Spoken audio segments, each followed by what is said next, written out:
What is this? You have nothing to do this morning, so copy. Yes. Are you interested in?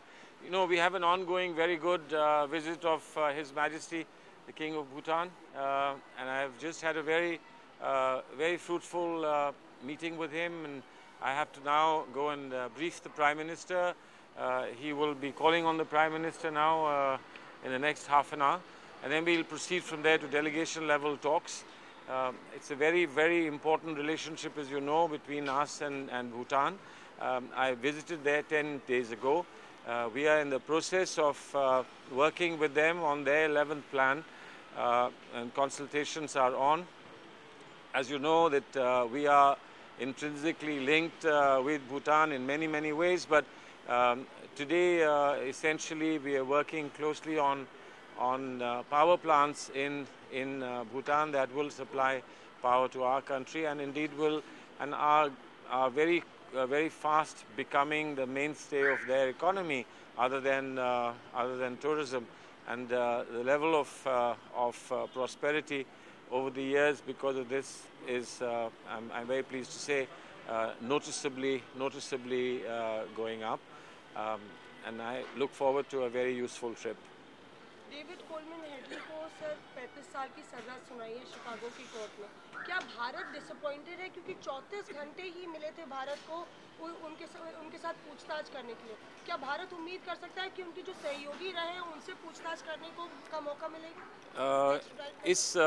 इस संदर्भ में मैं सिर्फ इतना ही कह सकता हूं कि हमें इस बात का ज्ञान है कि उनकी कानून व्यवस्था में जो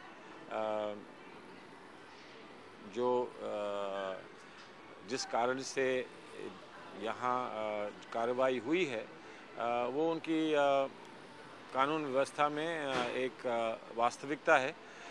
उससे थोड़ा सा हमें निराशा इस बात की है कि हम ये चाहते थे कि उनको यहाँ लाकर और उनको यहाँ पर कोर्ट के सामने पेश किया जाए, और जो कार्रवाई होनी है वो हमारे देश की हो। हम क्योंकि जो असल कष्ट हुआ है और जो नुकसान हुआ है वो हमको हुआ है, और इसलिए उचित ये होता है कि उन पर कार्रवाई यहाँ होती। लेकिन एक व्यवस्था, कानून व्यवस्था है यूनाइटेड स्टेट्स की, वो हम जानते हैं, लेकिन हम अभी भी उम्मीद करते हैं, और ये हमारा प्रयास रहेगा कि अंततः ऐसे लोगों को यहीं लाकर उनका ट्रायल यहीं होना चाहिए। और मैं ये मानता हूं कि अगर यहाँ ट्रायल होता तो शायद सज़ा इससे ज़्यादा सख्त होती। सज़ा जितनी हुई है उससे थोड़ी निराशा अवश्य है, लेकिन हम ये भी जानते हैं कि जज ने बहुत स्पष्ट ये कहा है कि ये सज़ा इस सीमा तक सिर्फ इस कारण दी गई है कि उनकी कानून व्यवस्था में उनको ये अधिकार था कि वो ये कह सकें कि उनको कुछ सज़ाएं ना दी जाएं और उनको एक्स्ट्राडाइट ना किया जाए। परंतु अभी भी हमारा प्रयास यही रहेगा कि जो हमारी इच्छा है और जो हमारी अपेक्षा है वो पूरी हो।